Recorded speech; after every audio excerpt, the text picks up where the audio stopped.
Hello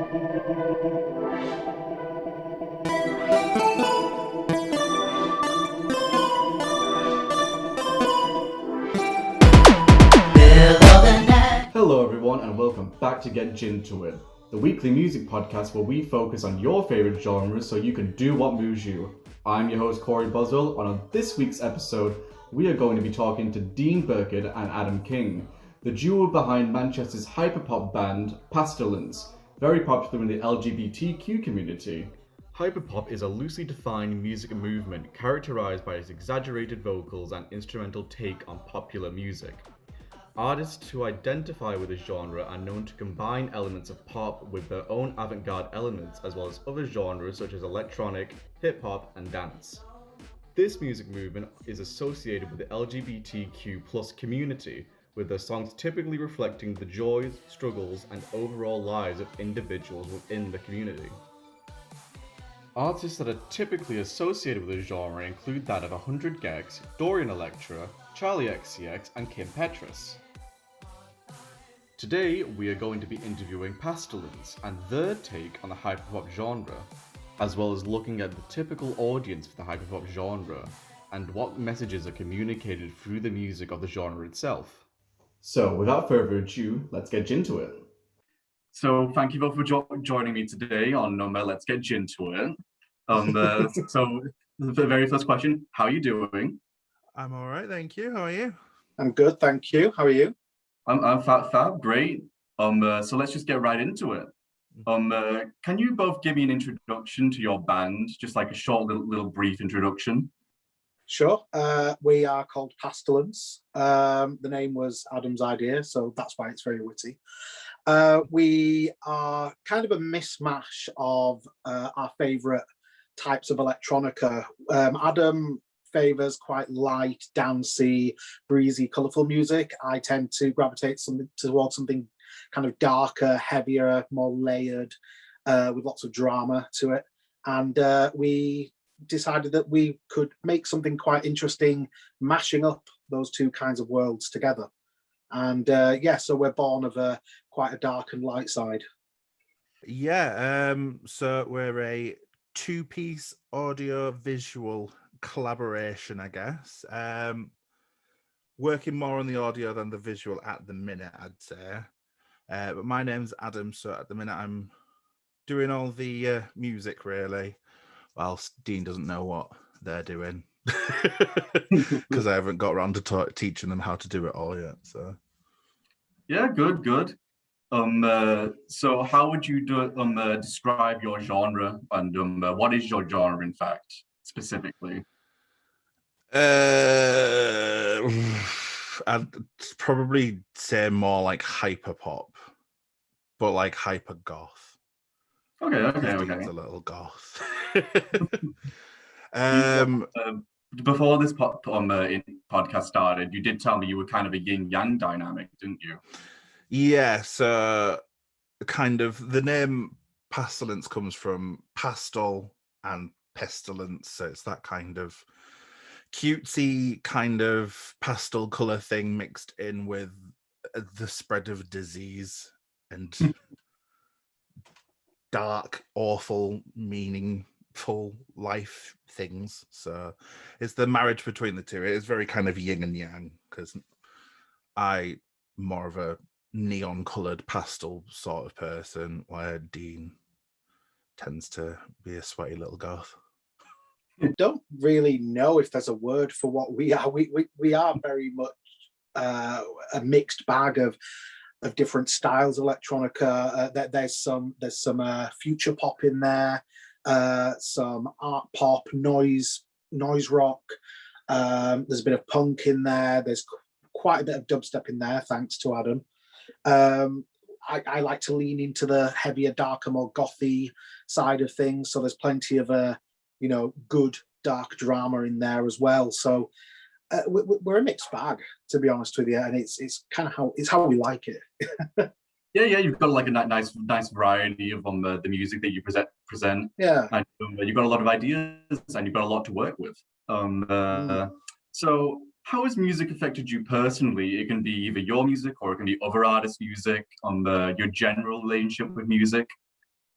The weird thing with me is growing up, I really wasn't into music at all. I was more into, I would hide away in my room and read books and things. I wasn't mad on TV. I was more, I just get lost in my imagination when it came to like reading and video games more than anything.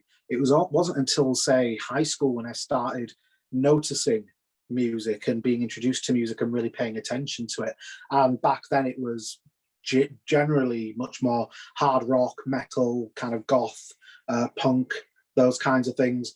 And later on, I'd say my early 20s or so, that's when I started breaking out of the little cocoon that I put myself in and started enjoying a lot more, say, dance music, maybe, you know, kind of pop music, a bit of chart, that sort of thing.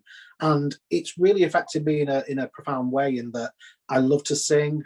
I get quite big attachments to musicians and artists when I find something that I like within them, and I tend to kind of put them on pedestals, if you will, and a lot of my writing style and a lot of my artistic flair comes from many of the big artists that I kind of worship. So just for example, one of my biggest influences is Davey Havok, who is the lead singer of AFI and the electronic duo Black Audio, who were a big influence on me with Pastelence as well. And so if anyone ever saw him live or heard any of their music or watched any of the music videos, they'd see what a showman he is. And you know, music itself, it's dictated by my mood at the time, but it can also dictate my mood. I think, like anybody else, really, music genuinely is my go-to for most occasions, depending on how I'm feeling. Well, I originally didn't care for music that much. It was when I got to college that I started caring about music a little bit more. So I used to be a little drama kid. I was one of those people who was there, like, I feel like a creative person, but I don't know why or how to be creative. So for the longest time, I was doing a lot of drama and theatre studies. And then I got to college and I discovered music technology. And I discovered half decent music because I was listening to like happy hardcore dressed as like a little emo kid. So I was confused when it came to music. But then I came to college and I started doing music tech, and everything just started. I started going, oh, this is it. This is how I can be creative. So through discovering music like that, I stemmed away from happy hardcore, and I realized there is good music out there. No offense to happy hardcore fans. Who or what are your big inspirations for your music? Musically, I'd say big inspiration for Pastelence. Everything that I do is going to be inspired by Enter Shikari, as you can see. Just because also it's not just the music that they make, it's the stances on life. Like, they're all very left wing, and it's kind of made me change my view set on a lot of things, just listen to the music that they make. But definitely musically, it's all the hyperpop stuff that I've been listening to recently, because it's this marriage of like your poppy kind of stuff mixed with like the really hard like EDM nonsense as well, and it's all just like queer led as well. So it's like the people that are holding the torch in the forefront of hyperpop are all LGBTQIA plus people who either support it or are part of the community themselves. So I'm big into hyperpop at the minute. Well, I mean, I'd say in my teens, when I'd started getting into, like, say, rock and metal and things, Corey Taylor from Slipknot he's like an idol of mine. Freddie Mercury, I grew up in a house that loved classic rock. So especially early Queen in the 70s, when Freddie was more kind of flamboyant and theatrical and bombastic, that kind of era of Queen and Freddie Mercury. Again, Davey Havok, as I say. David Bowie is a huge inspiration. Even, you know, posthumously, the same as Freddie Mercury. The pair of them are just massive inspirations on me. And then also moving into, I guess you could say, ones that are slightly out of the blue, or the more indie acts, like say women that I admire. For example, the Swedish artist I'm Am I Who Am I, aka Yona Lee. Susie from Susie and the Banshees, Goldfrapp, I try to marry up a lot of genders within my influence as well. And I'd say those are some of the biggest ones I can think of off the top of my head. Yeah, that like really, really expressive answer. Do you have an ideal audience as a band? Like, who would you specifically want to give a message to? We are a very outspokenly queer band. Adam and I are both openly gay. We are very, very involved in kind of queer politics, queer theory. We really want to send a message out there of solidarity with the trans community. We really want to kind of be on the front line, fighting through the medium of music and dance and art to kind of hopefully just put our name into kind of the communities themselves, because there's no homogenous LGBTQ community. We're all made up of several communities that all need to really stand with and look out for each other effectively. We have as much in common as we do things that differentiate each of us, and we all need to celebrate that. And that's what we really want to do. We want to celebrate everybody's differences and find that common ground. So I guess, in my mind's eye, when I picture us performing to a crowd, I guess you could say queer punks and misfits and gender non-conforming anarchists, that sort of thing, without trying to sound too pretentious. But that's really that'd be the dream for me, to kind of make that sort of hyper queer connection in that regard. Yeah, so I think the main people that we are catering to is going to be the queer people who I don't really know. You can take all the time you need. Yeah, so it's going to be definitely the queer community that we are catering to the most here. And I guess Pastelence is just something we just want to celebrate queer communities, all the different sides of it, from the cutesy pastel folk all the way to the polar opposite, the sweaty goths. I love the sweaty goths. That's sweaty goths you mentioned. And I used to hang around with a lot of sweaty goths at Rock Night, so I have a lot of love for sweaty goths. Do you have any goals as a band right now, or eventually some stuff you would like to do? So like short-term goals is to actually get some goddamn vocals on our music. So it's definitely, we're just still working on original stuff at the minute, and then we keep getting distracted by doing remixes. God, it's every other week. Dean will be like, "Oh, I've found some stems. Should we remix this?"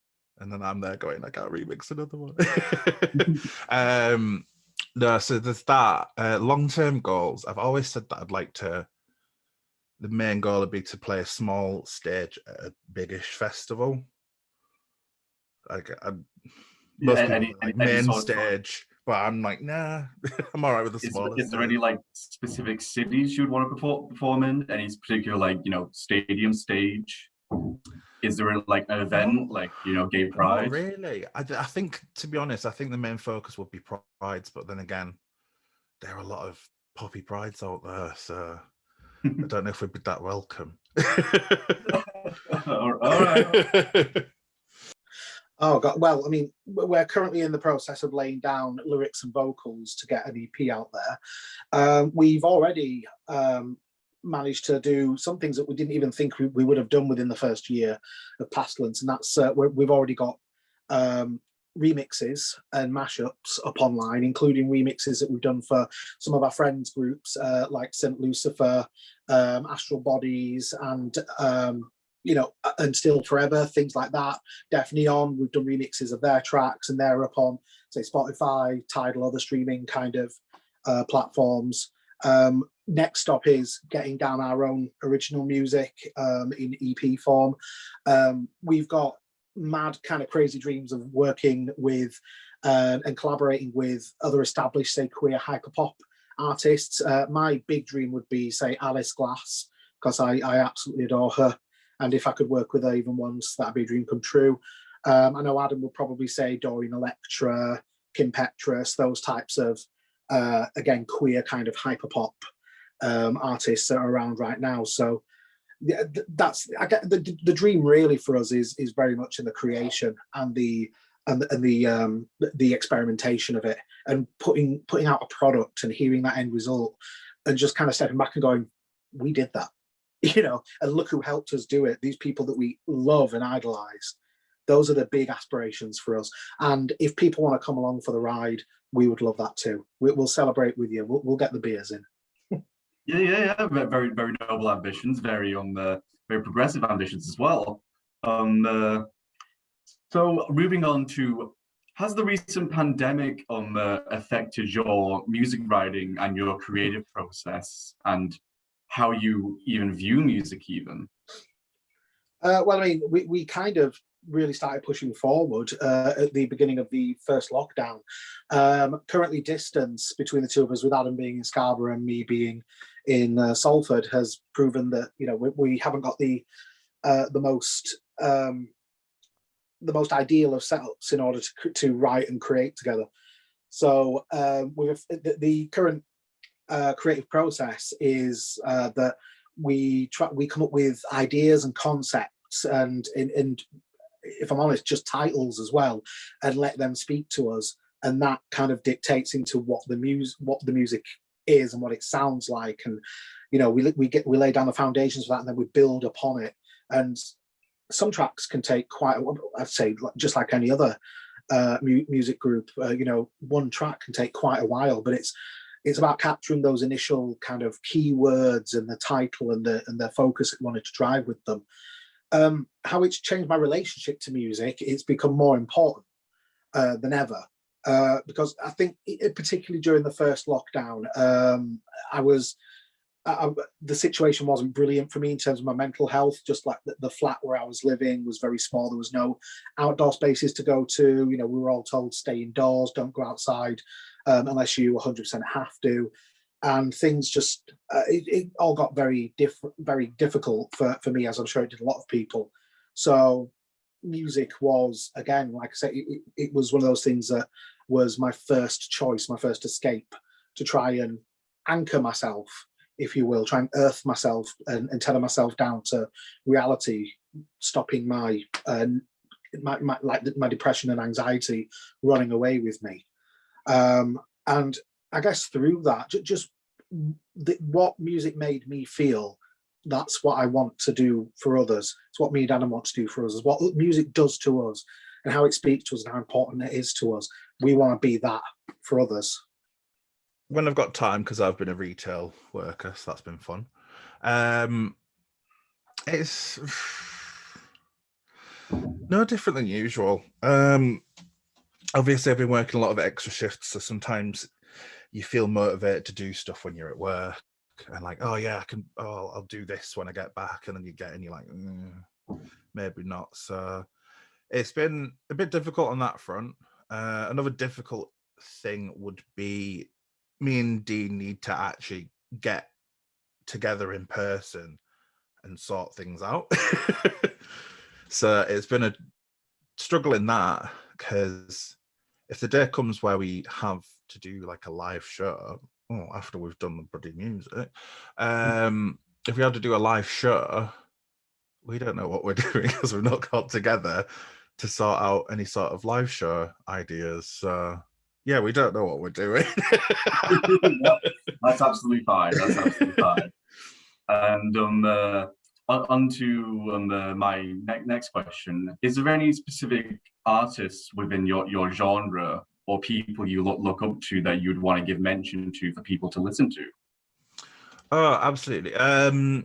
So people that I say, Enter Shikari always going to be number one. They're always going to be a huge influence in everything that I do. Within the hyperpop scene, probably people like 100 Gex, Dorian Electra, just like those unapologetically queer, loud, noisy, they kind of can do what they want sort of people. Like, we're not really boxing ourselves into one type of music like Hyperpop does. Other than that, I've got some good mates called Evading Straits, who they're pretty banging. Been working with them a lot recently as well, so they've been sending all their demos over. Been sending a few demos over to them as well. So, and I've done another remix, but I don't know if I'm going to be able to release it yet. So, Yeah, that's fine. That's fine. And finally, in the spirit of get into it, what is your favorite drink? So non-alcoholic. I live on energy drinks. We're talking boozy. I'd probably go for, like, if we're talking cocktails, like a mojito. Oh yeah. Or like a real gimmicky mojito, like a stupid flavor one. There was a cocktail bar that I went to in New York, and they did one called a Jaeger Mega Drive, which is just a mojito with a Jägermeister twist on it. Fantastic. I'm a sucker for a gimmick. So. Oh god, it's got to be a gin-based cocktail. I wouldn't say a gin and tonic per se. I would say there's a bar in town that does a gin-based version of the zombie cocktail. You know, the vodka cocktail called the zombie. They do a gin-based version called Mother's Ruin, and it is just, there's like 5 different gins in there, a whole lot of fruit juice, crushed ice. Oh, so good. And like a flaming tequila shot as well. Absolutely wonderful. Oh, God, you made me thirsty now. I really want one. I love the name too, Mother's Ruin. Well, thank you so much for both of your time. Pleasure. It's been a pleasure having you both. And thank you for so much informative informative content. Is there any other artists you would like to mention before the show ends at all? Yeah, well, I kind of mentioned them earlier, but I'd love to give a shout out to our friends at Analog Trash. They're a local Mancunian, local Manchester-based record label. So a lot of their acts on there are just absolutely diamond. The likes of Deaf Neon, Dead Pixel, St. Lucifer, all sorts. Vion, the guys, they're just terrific, eclectic, indie pop and rock musicians, and I couldn't recommend them enough, genuinely. So thank you both for your time. It's been lovely having you on the show. Thank you very much. Thanks for having us. Yeah, absolutely. No problem. Take care, and say goodbye to the audience. And you too. Bye. Thank you. Bye. Thank you all for taking the time to listen to our podcast today. All the artists that are mentioned within the video will be featured in a Spotify playlist down below, along with the tracks that were played within this video. We thank you for your time, and remember, do what moves you. We'll see you next week. Goodbye.